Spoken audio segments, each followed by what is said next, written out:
Ami Renardo, aujourd'hui on va partir s'arracher la couronne et ce avec le jeu Medievalon. Alors ici on est sur un jeu de cartes familial, c'est pour 2 à 5 joueurs et avec des parties d'environ 20 minutes.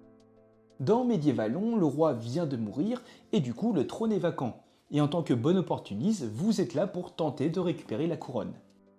Et pour cela, vous allez devoir constituer 3 guildes médiévales avant les autres, en jouant des cartes identiques. Vous aurez 13 guildes au total, chacune composée de 8 cartes et d'un effet qui lui est propre. Concernant la mise en place, vous allez prendre le paquet de guildes, le mélanger et ce qui va alors former la pioche commune.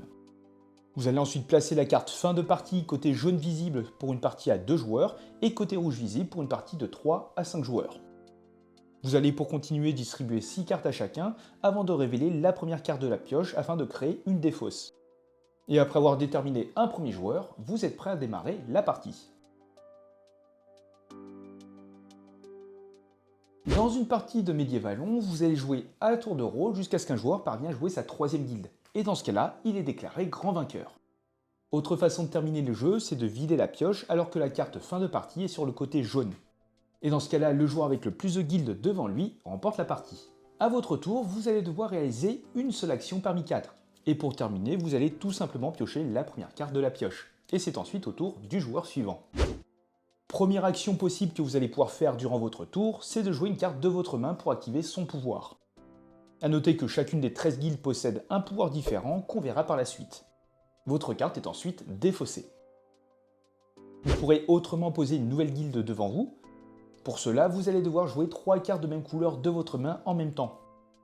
Vous les disposerez face visible dans votre zone de jeu et vous allez ensuite effectuer l'action qui est associée. Dans le jeu, vous retrouverez également des cartes bouffons qui sont des cartes de joker.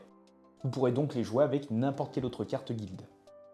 Une fois les cartes posées devant vous, elles pourront être la cible d'autres cartes comme l'assassin par exemple, qui élimine une carte. Et si votre guilde n'est plus composée que de 2 cartes ou moins, vous les reprendrez en main. A noter que vous pourrez avoir plusieurs guildes du même type tant que chacune possède au moins 3 cartes. Troisième action disponible, c'est de renforcer l'une de vos guildes déjà en place. Pour cela, vous allez jouer une ou plusieurs cartes de votre main du même type qu'une guilde déjà présente, et vous l'ajouterez à celle-ci avant d'appliquer son effet. Vous pourrez par exemple passer d'une guilde de 3 moines à une guilde de 5 moines, en piochant 2 cartes.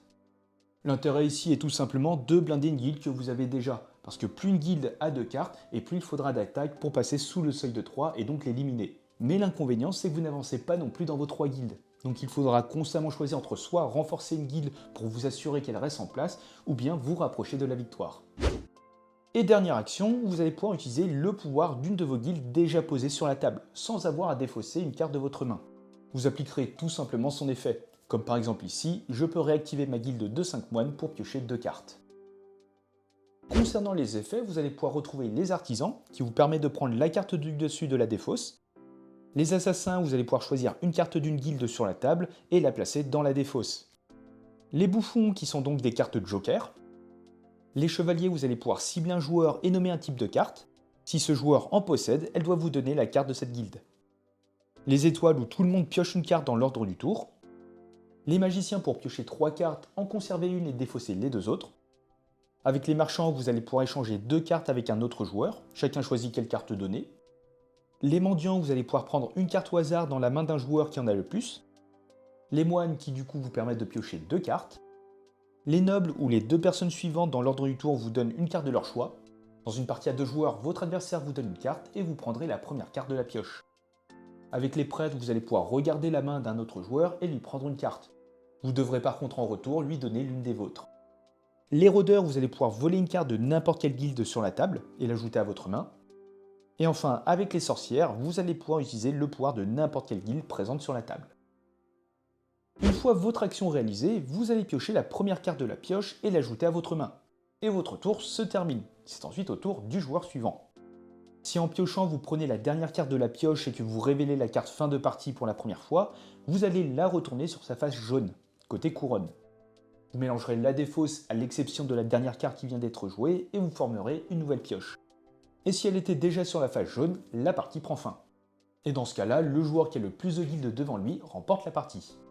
En cas d'égalité, c'est la personne qui a le plus de cartes en main qui gagne, et sinon, la victoire est partagée. Mais autrement, vous allez enchaîner les tours jusqu'à ce qu'un joueur parvienne à poser ses 3 guildes. Et dans ce cas-là, il gagne immédiatement la partie. Et pour les parties à 2 joueurs, vous allez réaliser un BO3, c'est-à-dire que le premier joueur à remporter 2 parties l'emporte.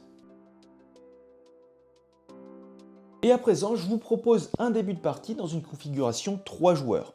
Qui dit 3 joueurs dit que la carte de fin de partie, donc celle présente tout en bas de la pioche, doit être sur le côté rouge.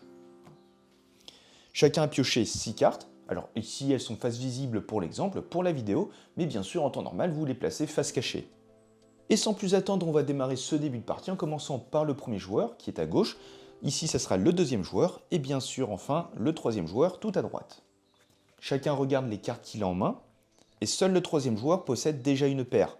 Et avec un troisième marchand, il pourra lors de son tour poser une première guilde. Du coup, tour du premier joueur qui va décider de jouer, hop, la carte du moine pour réaliser son effet et du coup piocher 2 cartes. Il repioche un noble et un prêtre. La carte est défaussée et il termine son tour par piocher une carte. Ici on voit qu'il vient de piocher son troisième noble, il pourra lors de son prochain tour déposer cette guilde. Le deuxième joueur quant à lui va jouer un noble. Et du coup les 2 personnes suivantes doivent lui donner une carte. Au vu de sa main, le troisième joueur va bien sûr garder ses marchands et va lui donner l'étoile qui est une carte avec un effet plutôt neutre. Et ignorant ce que le troisième joueur a donné au deuxième joueur, il va également lui donner une carte étoile. Et ce qui lui fait donc un trio. La carte est défaussée et une nouvelle carte est piochée. Le troisième joueur quant à lui va décider de jouer la carte du magicien pour piocher 3 cartes et en garder une. Alors, c'est super, ici, il a le choix entre 3 prêtres. Il va donc en garder un et défausser les 2 autres. Il termine bien sûr par piocher une carte. De nouveau au tour du premier joueur qui va décider de jouer sa première guilde, une guilde de nobles. Donc il dépose les 3 cartes et il applique l'effet de celle-ci. Donc encore une fois, les 2 autres joueurs doivent lui donner une carte. Ici, le deuxième joueur va lui donner un magicien. Et de ce côté-là, on va lui donner un noble. Avec cette carte, il va pouvoir renforcer sa guilde déjà présente. Et pour terminer, hop, on pioche une carte. Le deuxième joueur a la possibilité de jouer sa guilde avec la carte étoile. Mais au lieu de ça, il va décider de jouer un rôdeur pour voler une carte d'une guilde posée. Et ce qui lui permet de récupérer, de prendre la carte noble. Étant donné que cette guilde passe sous le seuil de 3, donc avec 2 cartes, le premier joueur doit récupérer ces 2 cartes dans sa main. Hop là. Mais il pourra de nouveau au prochain tour la reposer, étant donné qu'il a 3 cartes nobles. On défausse le rôdeur et on pioche une nouvelle carte. Le troisième joueur, au vu de sa main, qui n'est pas vraiment tip-top, va décider de jouer un prêtre. Il va choisir dans la main d'un adversaire une carte à échanger. Il va sélectionner le deuxième joueur, et comme par hasard, il voit les 2 cartes marchands, et il va s'empresser d'en prendre une. Il aurait également pu décider de prendre une carte étoile pour lui briser sa guilde. Et en échange, il va lui donner sa deuxième carte prêtre. Hop, il termine son tour par piocher une carte, et c'est de nouveau tour du premier joueur, qui va encore une fois rejouer sa guilde de nobles, et du coup récupérer des cartes. Le deuxième joueur va lui donner, allez, encore une fois un noble, et ici on va lui donner une sorcière. Et il recomplète sa main. Le deuxième joueur va décider de jouer sa première guilde, enfin, avec la guilde des étoiles. Et tous les joueurs peuvent piocher une carte dans l'ordre du tour. Tac, tac, et tac. Et il va terminer son tour par piocher une carte. Pareil, le troisième joueur va jouer sa guilde. Et il va devoir lui échanger ces 2 cartes avec 2 autres cartes d'un autre joueur. Et il va par exemple cibler le premier joueur qui a beaucoup de cartes. Celui-ci veut conserver sa guilde de magicien et de prêtre. Il va donc par exemple lui donner, hop, une sorcière et un noble. Et il termine par piocher une carte.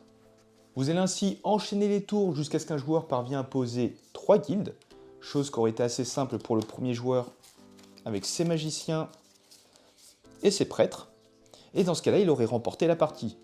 Même si les joueurs 2 et 3 auraient pu jouer quelques cartes pour un peu le pénaliser, l'embêter, comme des cartes avec le rôdeur, l'assassin pour supprimer des cartes, etc. Deuxième façon de mettre fin à la partie, c'est d'arriver au bout de la pioche, alors que la carte se trouve sur le côté jaune.